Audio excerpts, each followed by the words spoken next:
untuk yang coaching pertama, situasinya adalah kita tidak bermain peran sebagai orang lain. Saya sebagai seorang guru SD kelas 4 di SD Negeri 3 Karanghaji, dan Bu Fitri adalah seorang sahabat saya dari CGP yang tinggal di Welahan dan ngajar di SD Negeri 3. Nah, pada suatu hari kita janjian bertemu di sebuah kafe ya. Kita pesan makanan dan minuman. Kafe 39 di Welahan ya Bu ya. Oke, ya. Kita sudah ketemu, sudah duduk di situ ya. Monggo Bu Fitri. Bu Sri Koma, di mute dulu Bu. Oke. Yep. Sekejap gitu. Assalamualaikum, selamat pagi Bu Nan, apa kabar? Waalaikumsalam Bu Fit, pagi juga. Kabar saya baik sih, tapi masih ada tapinya kok. Hari ini saya kurang aja sesuai harapan. Masih ada aja pikiran menganjal. Jadi ya dibilang baik ya tidak terlalu baik sih. Apa yang sedang mengganggu pikiran Bu Nan hari ini? Gini loh Bu, saya itu ada masalah di sekolah. Saya tuh nggak curhat sama siapapun, tapi saya curhat sama Bu Fit ya. Karena saya tahu Bu Fit itu ini bisa menjaga rahasia. Ceritanya gini Bu ya. Nah, siswa-siswa saya kan saya pinjami buku paket dari sekolah. Niat saya bagus, buku itu biar dibawa pulang, nanti biar dipelajari di rumah. Jadi nggak hanya belajar di sekolah. Tapi ternyata beberapa buku paket yang saya pinjamkan itu dihilangkan oleh anak-anak. Buktinya ketika saya meminta mereka untuk menulis, mereka pada bilang hilang Bu, dengan santainya, dengan polosnya bilang kayak gitu. Jadi saya sedih Bu, ini kan saya sebagai guru kelasnya, jadi saya kan yang bertanggung jawab karena saya yang meminjamkan. Saya bingung Bu, gimana ya? Saya bisa memahami betapa merisaukannya situasi ini. Bagaimana perasaan Bu Nan saat mengetahui buku-buku tersebut hilang Bu? Yang jelas saya nggak happy, sedih dong Bu. Saya cemas, bahkan agak kemarin tuh saya nggak bisa makan mikir ini. Saya tahu dan saya tuh mau cerita ke sekolah tuh nggak berani. Jadi saya belum menceritakan apapun ke teman, ke kepala sekolah Bu. Baik. Ibu bisa tenangkan diri dulu, tidak usah panik. Mari kita bernafas dalam-dalam sejenak. Jangan lupa istighfar. Ini merupakan langkah pertama untuk menciptakan ketenangan dalam diri Bu Nan. Bagaimana jika kita mencoba untuk merenungkan kembali langkah-langkah yang sudah Bu Nan ambil untuk menemukan buku-buku tersebut? Saya ingin ini Bu, menemukan strategi di mana siswa dan wali murid itu bertanggung jawab atas buku-buku yang dipinjamkan yang dihilangkan itu. Oh begitu. Kira apa yang sudah Bu Nan lakukan atas kasus ini? Sejauh ini sih saya sudah bertanya ke siswa, ke orang tua lewat grup WA mereka. Namun buku-buku itu tetap saja belum ditemukan. Padahal itu kan buku pinjaman. Kalau pinjaman kan harus dikembalikan Bu ya. Iya, langkah selanjutnya adalah mempertimbangkan cara baru untuk mencari solusi. Apakah Bu Nan sudah pernah berdiskusi dengan rekan sejawat yang menangani kasus seperti Bu Nan ini? Belum Bu, saya itu introvert Bu, nggak mudah cerita sama siapapun. Kalau sama Bu Fitri saya berani karena Bu Fitri kan nggak satu sekolah dan Bu Fitri kan baik ya, nggak cerita siapa-siapa. Jadi saya belum cerita ke siapapun di sekolah, hanya ke Bu Fitri aja. Apakah menurut Bu Nan itu dengan cara seperti itu Bu Nan bisa menemukan solusi dari masalah ini? Ya tentunya tidak sih, tapi saya berharap dari obrolan ini paling nggak saya tuh dapat titik pencerahan gitu ya, gimana terus apa yang harus saya lakukan. Nah, apakah Bu Nan itu ada rencana untuk sharing dengan rekan sejawat yang ada di sekolah? Oke, untuk saat ini belum sih Bu, tapi mungkin setelah ngobrol dengan Anda saya akan punya keberanian untuk berbagi, untuk bercerita ke pihak sekolah. Mungkin Bu Nan bisa berdiskusi dengan rekan sejawat yang pernah menghadapi situasi serupa atau mempertimbangkan untuk membuat daftar inventaris buku-buku yang pernah dipinjamkan ke anak. Iya sih, mungkin saya bisa cerita ya, berbicara sama rekan sejawat yang mengajar di kelas, yang punya masalah sama seperti saya. Ya, nanti saya coba, Bu. Bagus. Bertukarlah pandangan dengan mereka. Selain itu, adakah langkah preventif yang bisa Bunan lakukan untuk mencegah kejadian serupa di masa depan? Seperti mempertimbangkan cara lebih aman untuk meminjamkan buku-buku atau memberikan pengingat kepada siswa dan orang tua tentang pentingnya merawat buku sekolah. Mungkin saya bisa memberikan ini, Bu ya, panduan buat siswa dan orang tua tentang gimana caranya merawat buku-buku yang dipinjamkan. Mungkin juga saya bisa membuat sistem ini ya, peminjaman yang lebih terstruktur. Itu adalah langkah yang sangat baik, Bunan, untuk dilakukan. Sekarang bagaimana perasaan Bunan setelah kita membahas beberapa solusi ini? Yang jelas untuk saat ini saya merasa sedikit lega, Bu. Sudah memiliki pandangan yang lebih jelas tentang langkah-langkah selanjutnya yang harus saya ambil. Bagus, Bu. Apakah ada hal lain yang Anda pikirkan atau perlu dibahas dalam proses ini? Ada, Bu. Ini itu tadi kan cara untuk di masa mendatang ya, Bu ya. Terus untuk buku-buku yang sudah terlanjur hilang gimana, Bu? Enaknya gimana ya, Bu ya? Dan menurut Bunan itu bagusnya bagaimana? Kan siswa yang meminjam, dan yang namanya meminjam kan harus mengembalikan. Berarti harusnya yang bertanggung jawab itu terhadap buku itu siapa ya, Bunan? Ya ini siswa sama orang tuanya dong. Iya. Kira-kira langkah selanjutnya yang Bunan lakukan itu apa? Mungkin ya saya akan mencoba meminta mereka mencari lagi, terus dicari lagi. Kalau memang sampai tidak ketemu, ya mau nggak mau saya akan meminta mereka untuk bertanggung jawab, ya mengganti kalau perlu. Nah, itu Bunan bisa menentukan solusinya. Ya deh, Bu, akan saya coba. Nah, kira-kira apakah ada kendala lagi untuk melakukan rencana Bunan? Saya akan sampaikan ini ke siswa dan wali murid. Terima kasih banyak Bu Ibu ya waktunya.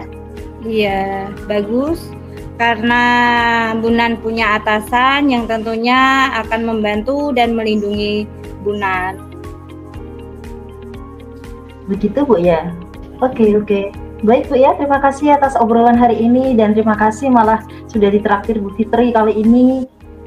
Sama-sama Bu, saya yakin Bunan akan menemukan jalan keluar yang tepat. Jika ada hal lain yang perlu dibahas atau perlu bantuan lagi, jangan ragu untuk menghubungi saya lagi ya Bunan.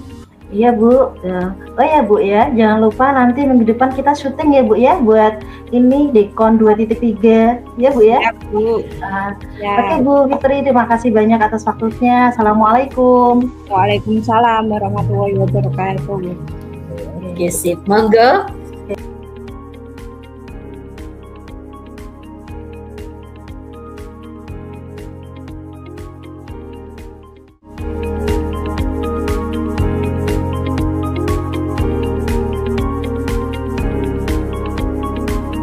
Gantian.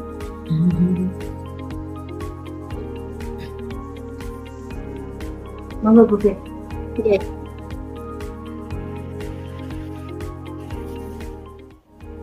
Assalamualaikum Bunan, bagaimana kabarnya? Waalaikumsalam Bu Fitri, alhamdulillah sehat. Gimana kabar Bu Fitri hari ini? Sehat? Alhamdulillah sehat juga Bu. Ada apa ya Bu Fitri? Sepertinya ada yang mau dibicarakan. Iya Bunan, mohon maaf. Bunan hari ini sedang sibuk tidak? Mudah-mudahan Bunan sedang tidak sibuk ya. Oh enggak, kan bisa dilihat sendiri hari ini saya santai kok, kan cuma main-main HP. Emang ada apa ya Bu ya? Iya Bu, maaf. Saya mau ngobrol sebentar, sekitar 10-15 menitan lah. Saya sedang bingung Bu. Mungkin dengan ngobrol dengan Bunan saya akan mendapatkan sesuatu. Kira-kira apa sih tujuan obrolan kita kali ini? Dari obrolan ini saya ingin mendapat ide atau solusi, saran dan masukan mengenai permasalahan di kelas 6 yang saya ampu Bu. Oh, Bu Fitri ingin mendapatkan solusi dari permasalahannya. Kira-kira masalah Ibu apa? Iya Bu, betul. Saya mau cerita untuk kelas 6 tahun ini itu sangat berbeda dari tahun sebelumnya. Entah mengapa ya, mereka itu seolah tidak ada rasa kebersamaan. Jangankan antara anak laki-laki dan perempuan. Antara anak perempuan masih ada yang pemisahnya. Saat pembelajaran, metode diskusi atau kegiatan di luar kelas terkesan tidak mau bekerja sama. Saya bingung, Bu. Oh, jadi Bu Fitri bingung ya? Selamat bingung dulu deh. Gini ya, berarti di kelas 6 itu masalahnya sesama murid itu belum ada rasa kebersamaan atau kerjasama kelompok di dalam kegiatan pembelajaran ya? Gitu, Bu? Iya, Bu, betul. Oh iya juga, tadi Bu Fitri kan mengatakan kalau murid-murid itu belum bisa kompak atau kerjasama dalam pembelajaran. Kalau menurut Bu Fitri sendiri, idealnya murid-murid di kelas itu kalau belajar seperti apa? Gimana? Menurut saya idealnya itu ya mereka dapat melaksanakan pembelajaran dengan baik, Bu, terutama tugas berkelompok, secara aktif bersama-sama atau berkolaborasi agar dapat menyelesaikan tugas mereka dengan baik dan tepat waktu. Ngomong-ngomong, atau Bu Fitri sudah lakukan agar murid-murid itu bisa kompak dalam bekerja sama menyelesaikan tugas? Sebenarnya metode yang saya masukkan itu dalam RPP itu metode pembelajaran diskusi yang dapat menjadikan anak aktif bersama, Bu. Sebenarnya metode yang berarti Bu Fitri itu sudah menggunakan metode pembelajaran diskusi ya. Bagus itu, Bu. Karena metode yang diterapkan itu sudah sesuai dengan tujuan. Tapi karakter kerjasama sama kolaborasi murid belum sepenuhnya muncul ya. Kira-kira kalau dari skala 1 sampai 10 ya, gimana posisi Bu Fitri sekarang dalam mencapai tujuan itu? Ya, menurut saya itu saya di posisi skala 5, Bu. 5 ya, berarti tengah-tengah ya.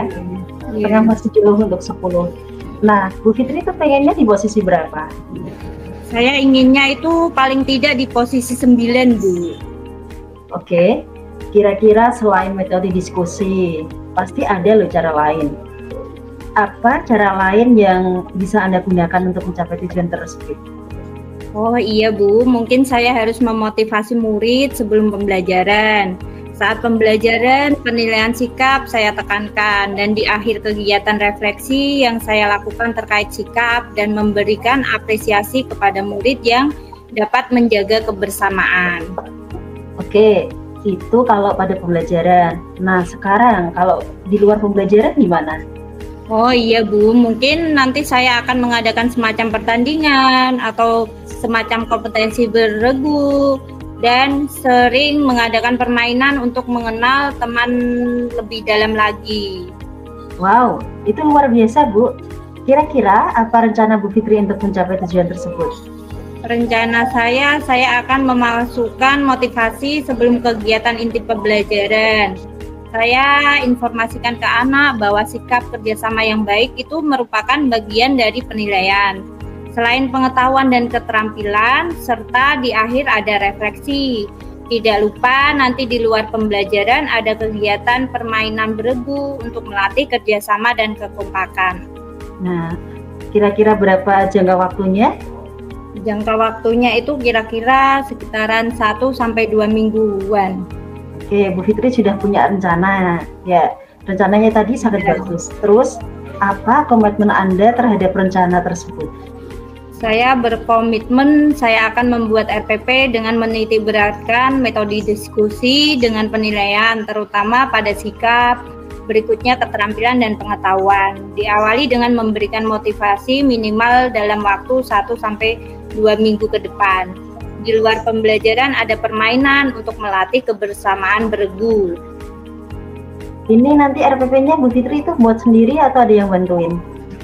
Nanti saya buat sendiri dulu, Bu, lalu minta ditelaah oleh teman sejawat, barangkali ada yang perlu direvisi. Sip. Menurut Bu Fitri, apa yang sudah didapatkan dari percakapan kita kali ini? Dari percakapan ini, Saya sudah mendapatkan ide atau solusi tentang masalah saya terkait murid-murid yang belum bisa bekerja sama atau kompak dalam berdiskusi kelompok, Bu. Oke, alhamdulillah Bu Fitri. Bu Fitri sekarang sudah bisa mendapatkan manfaat dari obrolan kita kali ini. Mudah-mudahan Bu Fitri nanti bisa mendapatkan hasilnya. Oh ya, jangan lupa setiap perkembangan kemajuannya itu dicatat ya Bu ya. Nanti bisa dijadikan refleksi buat teman yang lain. Juga buat saya bisa saya pelajari. Iya Bu Nan, terima kasih ya Bu. Sudah mau meluangkan waktu untuk mencari solusi masalah yang saya alami. Baik, sama-sama Bu ya. Jangan sungkan untuk kesini misalkan ada yang mau di-sharingkan, dicurhatkan. Insya Allah pintu kantor saya terbuka. Siap Bu. Assalamualaikum warahmatullahi wabarakatuh, Bu Nan. Waalaikumsalam warahmatullahi wabarakatuh. Warahmatullahi wabarakatuh. Sip. Dilanjut refleksi Bu. Siapa dulu? Bu Fitri, monggo. Bu Fitri dulu, monggo.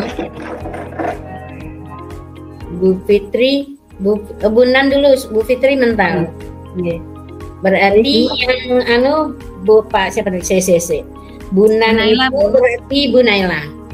Iya. Baik, baik, terima kasih untuk refleksinya.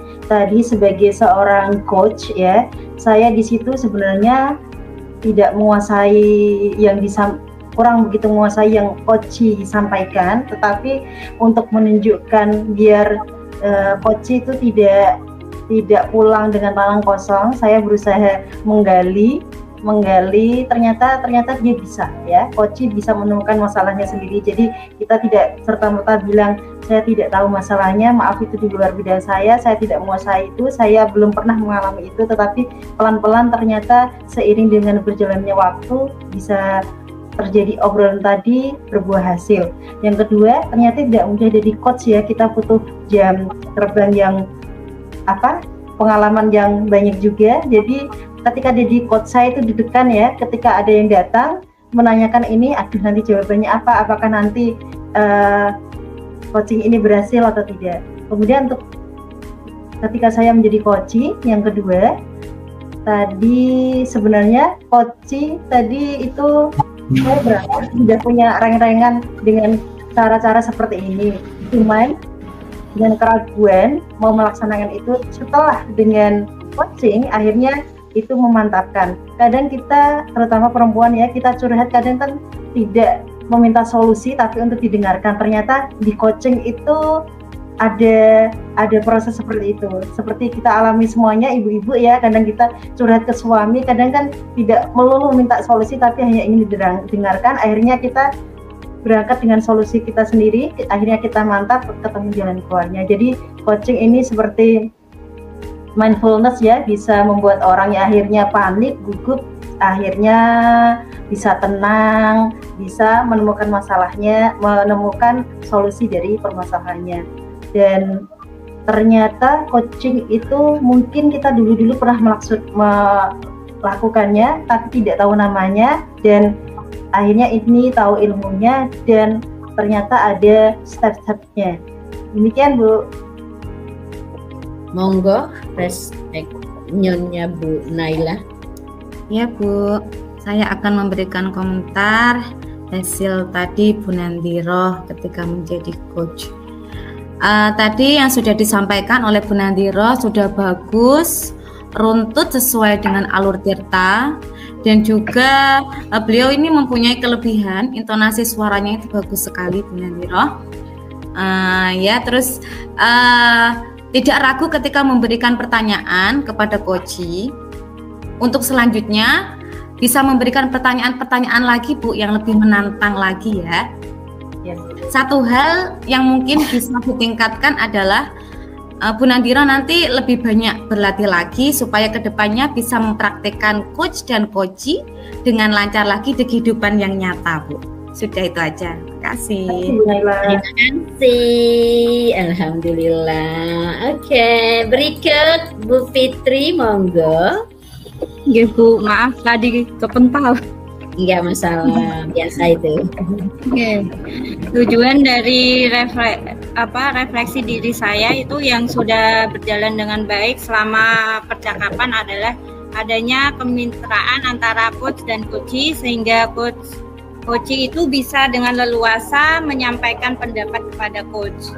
Yang kedua itu yang perlu saya perbaiki itu bagaimana coach itu mengajukan pertanyaan berbobot untuk menggali segala kekuatan atau kompetensi yang ada pada diri coachee. Yang ketiga, agar tetap present sebelum melakukan kegiatan coaching harus sudah punya gambaran pertanyaan-pertanyaan yang akan diajukan. Kemudian pada saat kegiatan coaching, coach itu membuat catatan-catatan kecil tentang hal-hal yang disampaikan kepada coachee. Yang keempat, untuk memperbaiki atau meningkatkannya, saya akan terus dan semangat untuk berlatih, melakukan praktek coaching ini dan melakukan refleksi untuk memperbaiki yang kurang dari saya ini. Terus saya merasa senang karena kekhawatiran saya pada saat diobservasi dapat saya atasi melalui coaching praobservasi ini, sehingga saya lebih optimis dan semangat pada saat saya diobservasi serta saya dapat meningkatkan kompetensi yang saya miliki. Terima kasih, Bu. Oke, terima kasih. Ayo Pak Zainal, raise hand Pak biar kelihatan. Pak Zainal, oke. Oke, monggo. Ya, menurut saya dari percakapan tadi sudah sesuai dengan alur cerita yang selama ini kita pelajari, sudah mendapatkan solusi apa yang diharapkan bisa diterapkan di kehidupan di sekolahan Bu Fitri seperti yang Bu Fitri harapkan. Itu saja Bu dari komentar saya. Bu. Terima kasih Pak Zainal.